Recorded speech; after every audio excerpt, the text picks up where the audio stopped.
amevaa vizuri, anawaambia walimu wenzake kwa ujinga na wivu, analipwa mshahara wa serikali, ameshiba.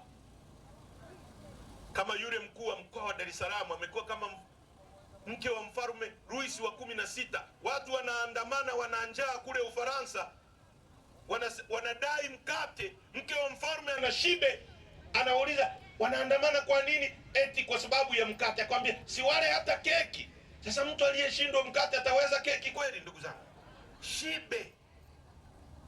Mama mmoja anampigia mkuu wa mkoa simu, mlisikia, amesema mwenyewe, anamwambia mimi nimeenda hospitali kujifungua, wananiambia hakuna mkasi, hamna pamba. Anamwambia rudi nyumbani, mume wako akakufanyia operation. Na mpaka leo Rais Samia hajamuondoa. Kwa nini? Kwa sababu kura yako haimweki Samia madarakani. Kura ya mwananchi ingekuwa na uwezo wa kumweka na kumwondoa Samia madarakani, asingekubali yule mtu amharibie, kwa sababu anajua kesho yake wananchi wangempiga chini kwenye uchaguzi. Hata hilo amuelewe? Mmeelewa vizuri? Iko hivi, ibara ya 8 ya nchi yetu inasema msingi wa mamlaka na madaraka yote katika nchi ni wananchi. Ukiona mtendaji, mamlaka yake ni ya kwako, wewe ndio umekasimu. Ukiona mwenyekiti wa kijiji, mamlaka, polisi, hao wote mamlaka yao yanatoka kwenu, mmekasimu kwao. Ndio msingi wa mamlaka kwa mujibu wa katiba yetu, ibara ya 8. Ndio inayokupa nguvu. Na hayo mamlaka unayawekaje? Unayaweka kwa kura yako. Sasa leo kura haina maana. Polisi wanaiba, wanabeba na vikoba, na wana njaa, wamepigika, hali ni mbaya. Nilikuwa bungeni mimi, mshahara milioni 12 kwa mwezi. 12. Na nikikaa asubuhi mpaka jioni 420. Muulize yule afande wangu.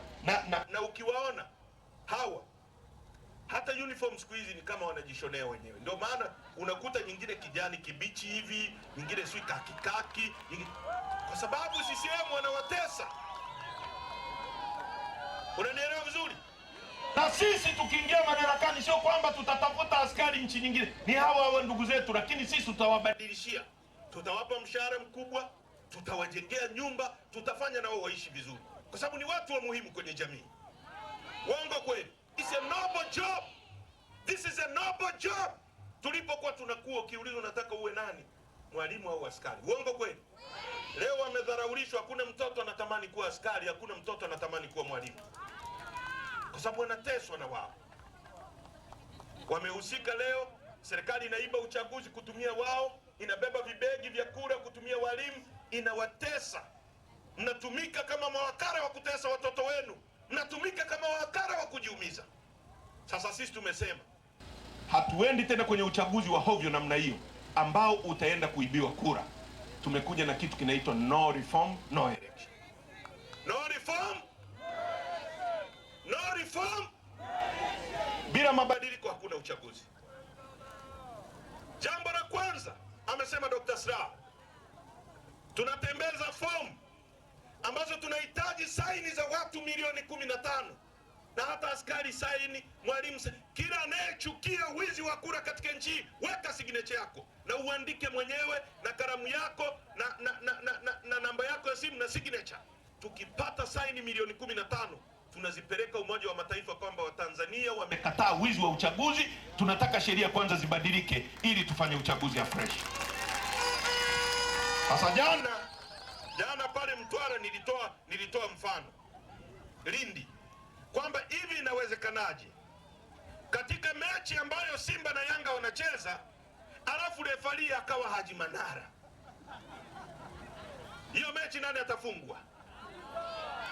Hata ile ambayo sio penalty.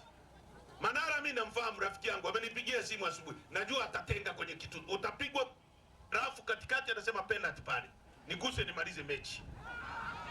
Uongo kweli? Hatutaki mchezo wa namna hiyo ambao rais anateua mwenyekiti wa tume, alafu anatuambia eti ni tume huru ya uchaguzi. Tume huru maifuti? Tume huru gani? Wakati ikiitwa tume ya uchaguzi, mwenyekiti wa tume alikuwa anaitwa Jaji Mwambegere. Leo inaitwa tume huru ya uchaguzi, mwenyekiti wa tume yule Jaji Mwambegere. Yaani ukichukua soda Fanta ukaiweka kwenye chupa ya Coca, eti hapo imebadilika, imekuwa Coca sasa. Wa ujinga huko nchi gani?